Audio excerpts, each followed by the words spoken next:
नमस्कार, बहुत स्वागत है आपका। आपके साथ मैं हूं आसिफ शेख।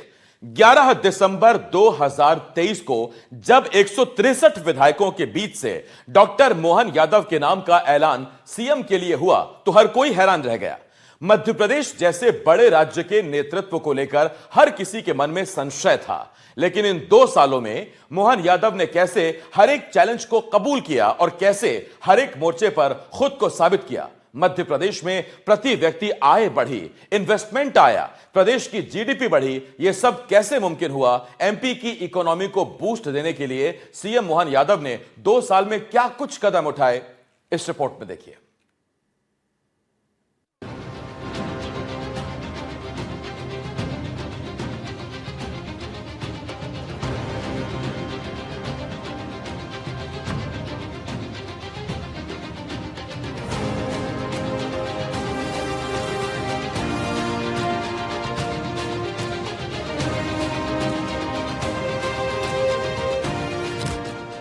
मोहन यादव ने जब मध्य प्रदेश की कमान संभाली तो प्रदेश पर 3.5 लाख करोड़ का कर्ज था। बड़ा प्रदेश, बड़ी उम्मीदें और बड़ी चुनौती, इस त्रिकोण के बीच सीएम डॉक्टर मोहन यादव ने सबसे पहले फोकस किया इन्वेस्टमेंट पर, यानी राज्य में कैसे निवेश लाए जिससे रोजगार के साधन बढ़े। इसके लिए सीएम मोहन यादव ने देश के अलग अलग राज्यों का दौरा शुरू किया। निवेशकों को प्रोत्साहित करने के लिए उनके सामने सरकार का विजन रखा। आप सब आइए, जिस भी प्रकार की कोयला भी अगर है तो पानी की पर्याप्तता के आधार पर बिजली सभी प्रकार से बनाने की संभावना। इसके लिए हैदराबाद में इन्वेस्टर समिट हुए, कोलकाता में उद्यमियों के साथ निवेश प्रस्ताव पर चर्चा हुई, लुधियाना में भी इन्वेस्टर के साथ सीएम ने 1-to-1 चर्चा की। सीएम उद्योगपतियों को ये बताने में कामयाब रहे कि इन्वेस्टमेंट के लिहाज से देश में मध्य प्रदेश ही बेस्ट क्यों है। हमने लगभग 30 लाख करोड़ के निवेश के प्रस्ताव पूरे देश से आमंत्रित किया और मध्य प्रदेश में इतना बड़ा इन्वेस्टमेंट ये पहली बार आया और हम उससे थके और रुके नहीं। ये हमने पहले कॉमन रूप से किया था, फिर अलग अलग सेक्टर वाइज, हर सेक्टर में बड़ी संभावना। मध्य प्रदेश देश का वो एकमात्र राज्य है जिसकी जमीन में हीरा भी मिलता है और सोने की खदान भी मध्य प्रदेश के अंदर है। मैं तो केवल आपको आमंत्रित दे रहा हूँ कि आप सब आइए, जिस भी प्रकार की कोयला भी अगर है तो पानी की पर्याप्तता के आधार पर बिजली सभी प्रकार से बनाने की संभावना। निवेश के सभी सेक्टर में कोई सेक्टर ऐसा बाकी नहीं जहां बड़ी संभावना नहीं। सिर्फ देश में ही नहीं, विदेशों में भी जाकर मध्य प्रदेश में निवेश लाने के लिए सीएम डॉक्टर मोहन यादव ने हर मुमकिन कोशिश की। मध्य प्रदेश में निवेश के लिए सीएम दुबई गए, यूरोपीय देशों का दौरा किया। उन्हें सीएम ये कन्विंस करने में कामयाब रहे कि एमपी में उनके निवेश कैसे सुरक्षित और बेनिफिशियल रहेंगे। स्पेन में जब सीएम मोहन यादव ने इन्वेस्टर्स को एमपी सरकार का विजन पेश किया तो उन्होंने कैसे भारतीय संस्कृति से इसे कनेक्ट किया, आप भी सुनिए। हमारी भारतीय टाई को गौरवान्वित किया, हमारा सबका 56 इंच का सीना हो गया कि हाँ, आज के इस दौर में हमारे अपने उत्पाद को लेकर के एक आत्मीयता का रिश्ता भी बनाने की जरूरत है और ये बाकी लोगों को प्रेरणा देने की जरूरत भी है। 25 तो जो चल रहा हमारा उद्योग और रोजगार का वर्ष है। आने वाले 2026 के लिए भारत स्पेन सांस्कृतिक सहयोग के लिए हमने ये वर्ष निश्चित किया है, जिसके माध्यम से स्पेन के साहित्यकार, कलाकार, विद्वानों को भारत में आमंत्रित करके हम आपस में इस खास करके स्पेन फिल्म कमीशन के साथ हमने एक एमओयू किया जिसपे हम ठोस कदम उठाएंगे। इस साल भोपाल में ग्लोबल इन्वेस्टमेंट समिट आयोजित किया गया। 2 दिवसीय ग्लोबल इन्वेस्टर समिट में 60 देशों के 100 से ज्यादा प्रतिनिधियों ने एमपी में निवेश को लेकर दिलचस्पी दिखाई। इस समिट में 30,77,000 करोड़ के निवेश प्रस्ताव मिले। इंफ्रास्ट्रक्चर में 3,37,329 करोड़ के 870 प्रस्ताव मिले। डिफेंस और एविएशन क्षेत्र में 3 लाख करोड़ से ज्यादा के 8 प्रस्ताव मिले। ऊर्जा क्षेत्र में 8,94,301 करोड़ के 441 निवेश प्रस्ताव मिले। इससे प्रदेश में 21,40,000 लोगों को रोजगार मिलेगा।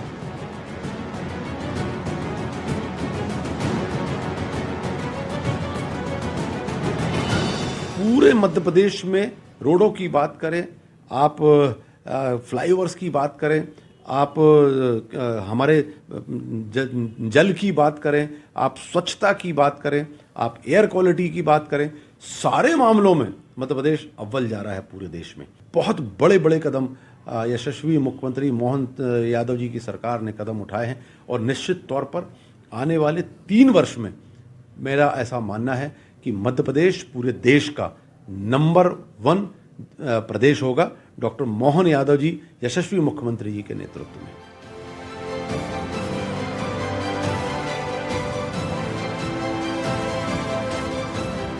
पिछले कुछ सालों में मध्य प्रदेश में निवेश से कैसे माहौल बदला, कैसे इकोनॉमी को बूस्ट मिला, अब इसे भी समझने की कोशिश करते हैं। मध्य प्रदेश के निर्यात रैंकिंग में सुधार हुई। 66,218 करोड़ रुपए के निर्यात के साथ मध्य प्रदेश का एक्सपोर्ट 6% बढ़ गया। मध्य प्रदेश में लोगों की प्रति व्यक्ति आय 9% बढ़ी। 2,400 औद्योगिक यूनिट से 1,65,000 रोजगार सृजित हुए। एमपी में प्रति व्यक्ति आय अब 1,52,000 से ज्यादा हो गई है। मध्य प्रदेश की जीडीपी में 11% से ज्यादा की बढ़ोतरी हुई है।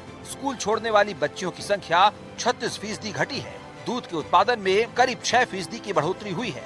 पर्यटन से सरकार की कमाई 17% बढ़ी है।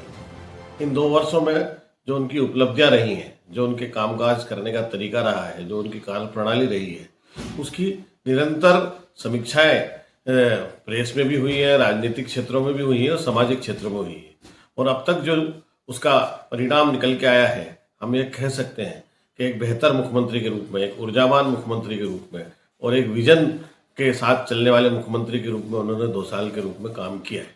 यह मध्य प्रदेश अग्रिम मध्य प्रदेश बढ़ रहा है, स्वर्णिम मध्य प्रदेश की ओर बढ़ रहा है और हम उम्मीद करते हैं कि डॉक्टर मोहन यादव के नेतृत्व में जो मध्य प्रदेश है वो स्वर्णिम मध्य प्रदेश की ओर बढ़ेगा। किसी जमाने में मध्य प्रदेश को बीमारू राज्य के तौर पर शुमार किया जाता था, लेकिन वक्त के साथ तस्वीर बदली और विकास की दौड़ में एमपी और नई ऊंचाइयों को छू रहा है।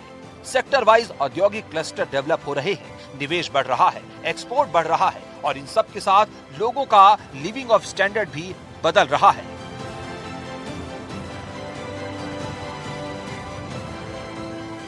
Bureau report, NDTV.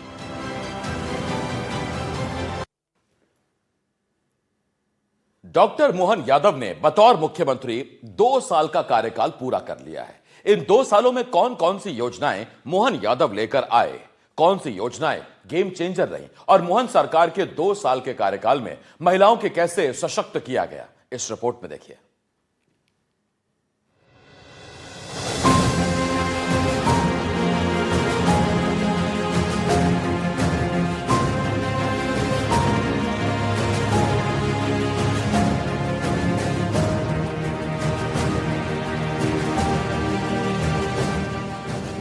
Mohan Yadav सरकार के 2 साल पूरे हो गए। इन 2 सालों में सबसे ज्यादा चर्चा मोहन सरकार की योजनाओं की रही। मोहन सरकार की किस योजना को गेम चेंजर माना गया?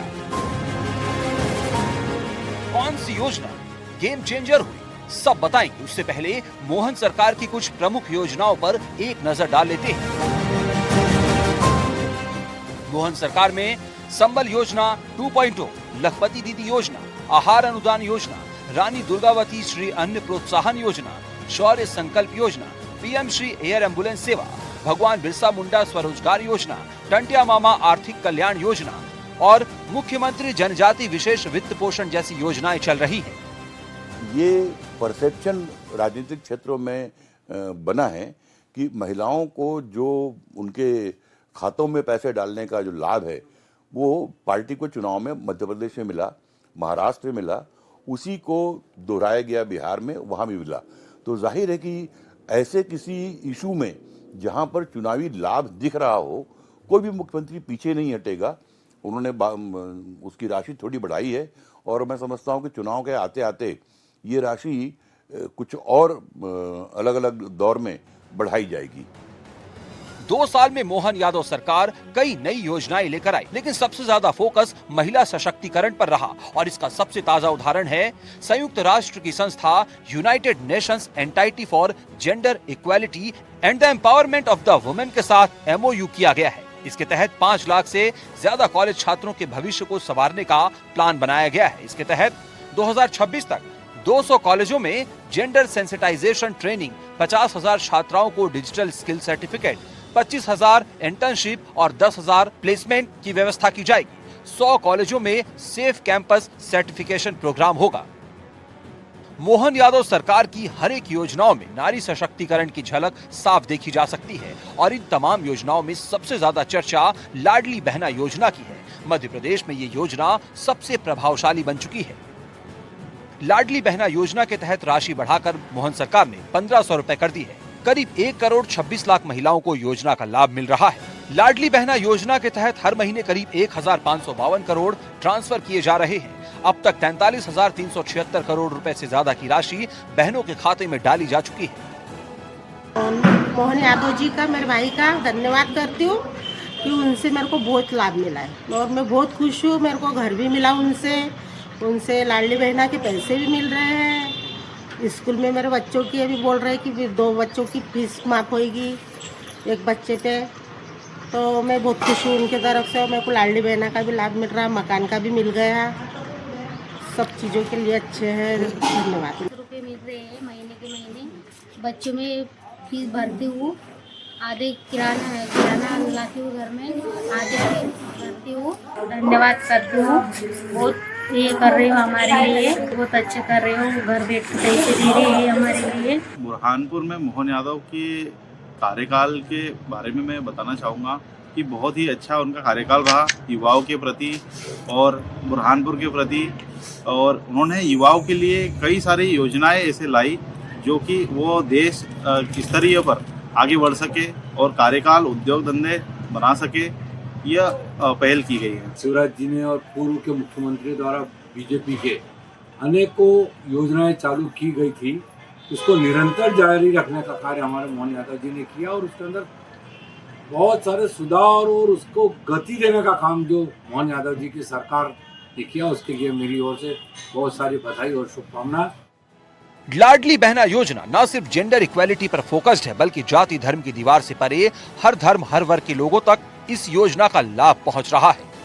कि हम एक मुस्लिम समुदाय की एक बस्ती में आए हैं और ये महिलाएं हैं जो मुस्लिम हैं, योजनाओं का लाभ क्या इन्हें मिला है या नहीं मिला, इस पे बात करेंगे। मुझे है ना आप 1500 रुपए मिलते हैं हर महीने। पहले तो सोचती थी कि शिवराज जी जाने के बाद नहीं मिल पाएंगे, अब बढ़ के मुझे पैसा मिल रहा है। मुझे आवास का भी लाभ मिला है। हाँ, योजनाओं का 1500 रुपए मिल। लाडली बहना आवाज का लाभ नहीं मिला। आवाज का नहीं मिला। आपसे जानेंगे आपको लाभ मिला है? हाँ मिला है। लाडली बहना का पैसा मिला और आवाज भी मिला है। लाभ मिला है? हाँ लाभ मिला है, आवास योजना भी मिला है, लाडली बहना भी मिला है। अच्छी है सरकार? अच्छी है सरकार। लाभ मिला? जी हाँ मिला है। आवास योजना का मिला, लाडली बहना का मिला तो ये आप समझ सकते हैं कि महिलाओं को लाडली बहना योजना का लाभ मिला, इसके साथ ही आवास योजना भी मिली है। तो ये कहा जा सकता है कि मध्य प्रदेश में मोहन यादव की सरकार का जमीनी स्तर तक क्रियान्वयन हो रहा है। मध्य प्रदेश में मोहन सरकार के 2 साल के कार्यकाल में कैसे आधी आबादी को ध्यान में रखकर न सिर्फ योजनाओं पर फोकस किया गया, बल्कि उन्हें आत्मनिर्भर बनाने के साथ साथ शासन में उनकी भूमिका बढ़ाने की भी कोशिश हुई।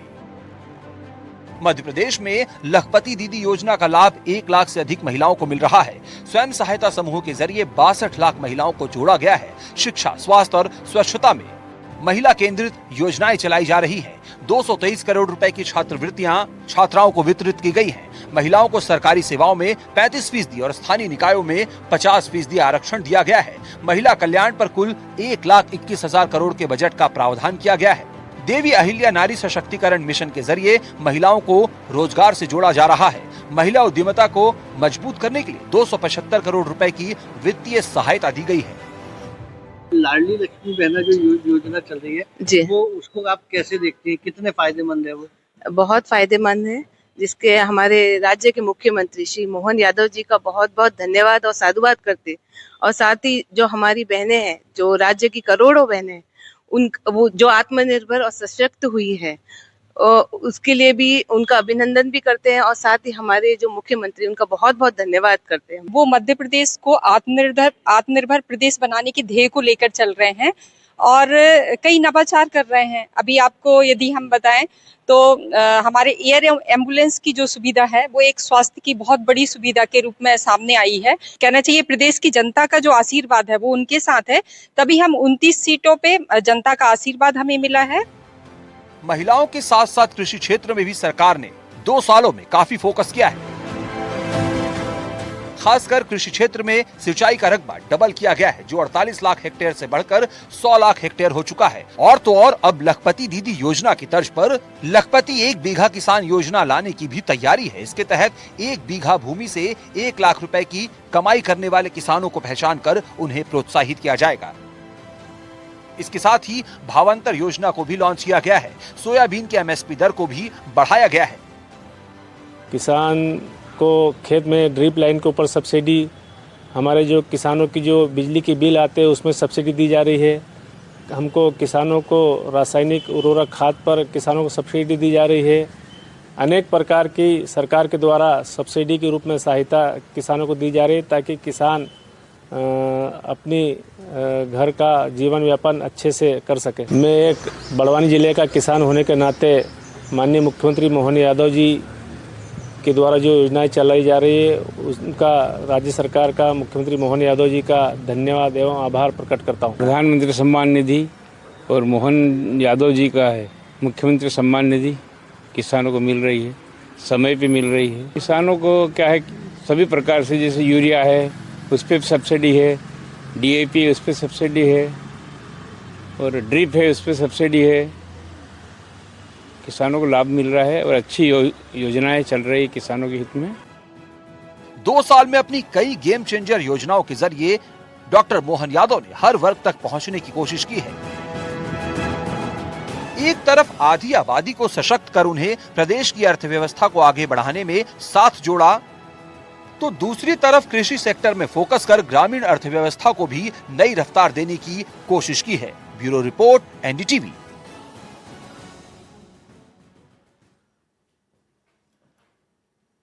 मध्य प्रदेश में मोहन सरकार के 2 साल पूरे हो गए हैं। इस मौके पर सीएम ने प्रेस कॉन्फ्रेंस कर 2 साल के कामकाज और उपलब्धियों की जानकारी दी। आइए आपको सुनाते हैं। 1 साल के अंदर 10 दुर्दांत आतंकवादियों के समान या नक्सलाइटों को हमने ढेर किया मैदान में, और ये संदेश दिया कि आप अगर लड़ना चाहते हो तो हमारा पुलिस फोर्स आपसे निपटने में सक्षम है, और अगर आप सरेंडर करोगे तो पुनर्वास पॉलिसी में हम आपके लिए वो व्यवस्था कर सकते हैं। दलों के अंदर इस बात की होड़ लगी कि पहले सरेंडर कौन कर रहा है, और हमने आखिरी परिणाम देखा कि 42 दिन में 42 सरेंडर हुए। उस बालाघाट, मंडला, डिडोरी के अंदर जिन भी कारणों से ये पनपा फैला था, हम उसको अंदर से उस तरह के तंत्र को भी मजबूत करें कि दोबारा ये सांप अपना फन नहीं फैला सके। छिपराजी कोई बर्फ का ग्लेशियर नहीं है कि ऊपर से पानी बह के आ जाएगा। हमारे सामने चुनौती छिपराजी बरसात के पानी में जो धारा बनती है उससे पूरे साल काम चलाना पड़ता है। तो फिर योजना बनी कि इस बरसात के पानी के समय पानी को लिफ्ट करके एक बड़ा तालाब बनाए। तो बड़ा तालाब हमारा उज्जैन के पास बनाया, उसकी क्षमता इतनी बड़ी कि वो पूरे साल फिर प्रवाह के माध्यम से छिपराजी में जल पहुंचाएगा। तो ये लगभग 800 करोड़ की योजना बनी, जिसके आधार पर अब छिपराजी के जल से छिपराजी में लोग स्नान कर पाएंगे। हमारा ये भोपाल का कचरा 40 साल से सड़ रहा था यहीं पे भोपाल में। जब भी गूगल खोलो, भोपाल को पूछो, तो एक बच्चा मरा, आँख खुली, उसको दिखता था भूत जैसा, क्या करो उसको। ये भोपाल की पहचान बनी थी। लेकिन आज भोपाल की पहचान उससे बदल के GIS भोपाल में हो रहा है, विकास हो रहा है। घटना हो गई, परमात्मा करे कोई ऐसी घटना नहीं होना चाहिए, लेकिन घटना के बाद वो कचरा कब तक पड़ा रहना चाहिए। Court, high court, supreme court सब हो रहा है, तो उसका निष्पादन प्रॉपर कराया, और निष्पादन कराने के बाद आज जो हमको करना वो करेंगे। लेकिन इन पुरानी समस्या से निपटना तो हमको पड़ेगा ही सही। ये सही है कि अगर हमको सिंगरौली में मेडिकल कॉलेज चालू करना है तो सिंगरौली का कोई व्यक्ति आसपास का तो रुक जाएगा सिंगरौली में, लेकिन दिल्ली बंबई वाला विशेषज्ञ आके सिंगरौली में रुकेगा, ये थोड़ी चुनौती तो है। यही चुनौती हमको सीधी में मिलेगी, ये चुनौती हमको टीकमगढ़, बुंदेलखंड के सभी क्षेत्रों में, पन्ना में मिलेगी। तो वो कोशिश कर रहे हैं हम, लेकिन उसके लिए 2-3 साल का अभी, लेकिन इसके कारण से हम स्पीड रोक लें ऐसा नहीं। तो हमने कहा कि भाई इनकी जो तनख्वाह कितनी है, तनख्वाह बढ़ा दो, आकर्षण बढ़ा दो, तो उसके कारण से लोग आ जाएंगे। तो ये हमने पिछली बार तय किया है कि जो प्राइवेट वाला दे रहा है उससे बढ़ के दे दे, तो आज शायद अपने पास रुकेगा। ऐसे सब तरह के प्रयास करें। सीएम डॉक्टर मोहन यादव चुनौतियों का जिक्र कर रहे थे और चुनौतियों से पार पाने के लिए आवश्यकता होती है कड़े फैसलों की। 2 साल में कैसे सीएम मोहन यादव ने कड़े फैसले लिए, चुनावों की अग्नि परीक्षा का सामना किया, न सिर्फ मध्य प्रदेश बल्कि दूसरे राज्यों में जाकर चुनाव प्रचार किया। यह खास रिपोर्ट देखिए।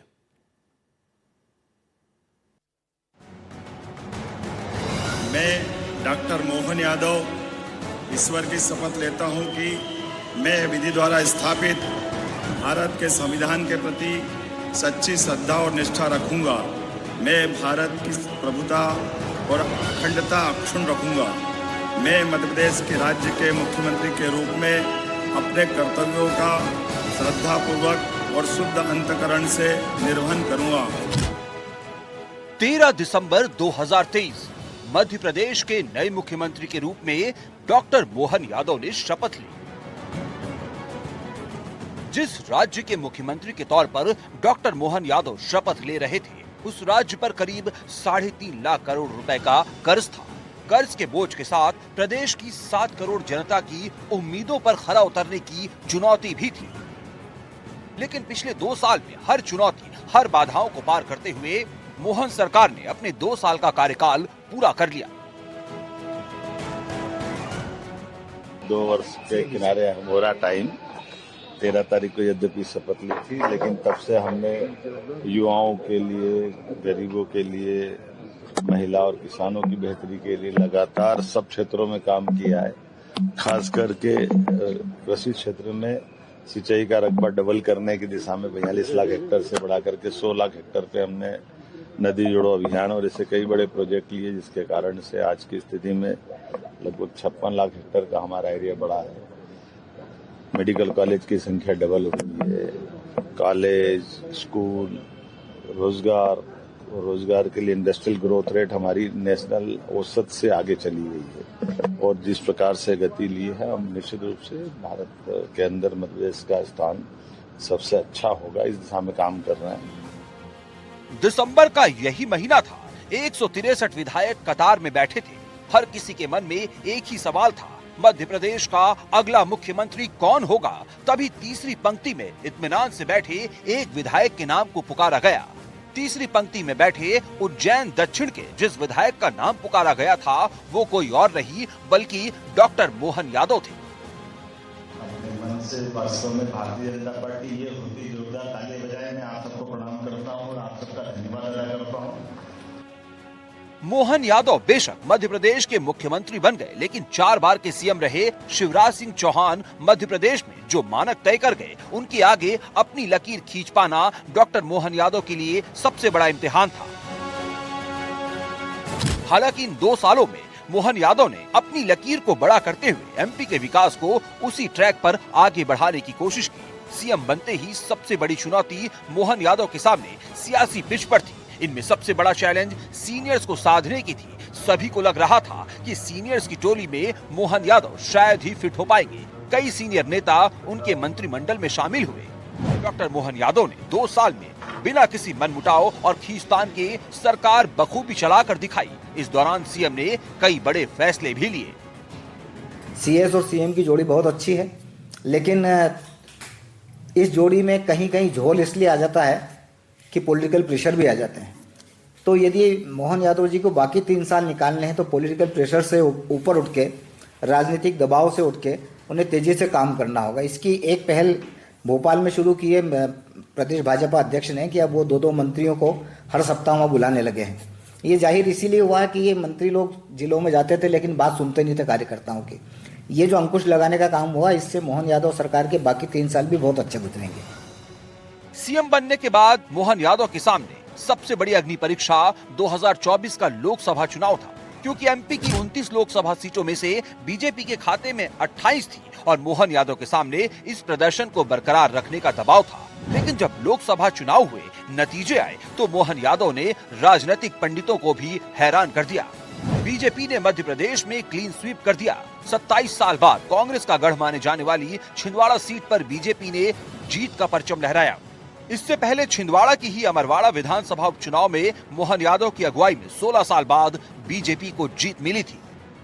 11 दिसंबर 2023 को जो लोग इस फैसले से हैरान थे कि मोहन यादव का नाम सीएम के लिए कैसे आगे बढ़ गया। सियासी पिच पर उन लोगों को लोकसभा और विधानसभा उपचुनाव के नतीजों से जवाब मिल चुका था।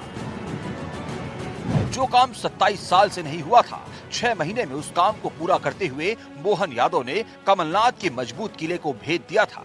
लेकिन अभी तो बैटिंग होम ग्राउंड पर थी। अब बारी थी मध्य प्रदेश के बाहर खुद को साबित करने की। लोकसभा चुनाव के बाद नंबर आया जम्मू कश्मीर, हरियाणा और दिल्ली विधानसभा चुनाव का। सीएम मोहन यादव ने हरियाणा की 5 विधानसभा सीटों पर प्रचार किया था। जब नतीजे आए तो हरियाणा की दादरी सीट बीजेपी ने जीती, भिवानी पर बीजेपी की जीत हुई, भवानी खेड़ा में बीजेपी जीती, झज्जर में कांग्रेस जीती और तोशाम में बीजेपी को जीत मिली।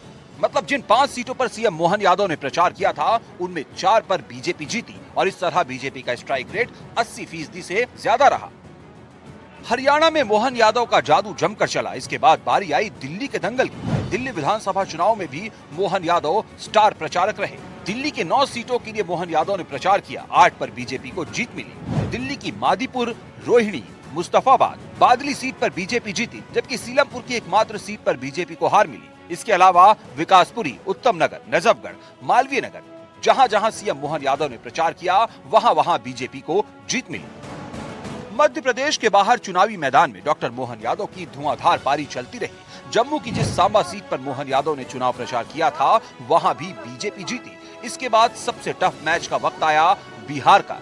बिहार का दंगल शुरू हो गया। बिहार में मोहन यादव की डिमांड बतौर स्टार प्रचारक सबसे ज्यादा रही और सियासत के सबसे मुश्किल पिच पर भी डॉक्टर मोहन यादव ने धुआंधार पारी खेली। बिहार विधानसभा चुनाव में मोहन यादव ने 25 सीटों पर प्रचार किया। जिन 25 सीटों पर मोहन यादव ने प्रचार किया, उनमें से 21 सीटों पर बीजेपी को जीत मिली। बिहार विधानसभा चुनाव में डॉक्टर मोहन यादव का स्ट्राइक रेट 84% रहा। 2014 से जब देश के प्रधानमंत्री श्रीमान नरेंद्र मोदी जी बने, तब से मध्य प्रदेश ने बहुत तेज गति के साथ यहाँ तक कि गाँवों को बदलने का जो काम हुआ है, वो केवल भारतीय जनता पार्टी की सरकार में हुआ है। और पानी के लिए भी हमारा जो प्रयास है, जब अटल बिहारी वाजपेयी कहते थे कि हर हाथ को काम और हर खेत तक पानी पहुंचाने का संकल्प है, वो मोदी जी के नेतृत्व में हमारी सरकार ने 2014 से प्रारंभ किया। और पिछली जो मध्य प्रदेश की सरकार, जिसमें शिवराज सिंह जी मुखिया होते थे, उस समय वो काम हुआ। और जो काम क्षेत्र छूटे थे, उसमें मोहन जी की सरकार बनने के बाद में लगातार बहुत तेज गति के साथ हम उन लक्ष्यों को पाने में आगे बढ़े हैं।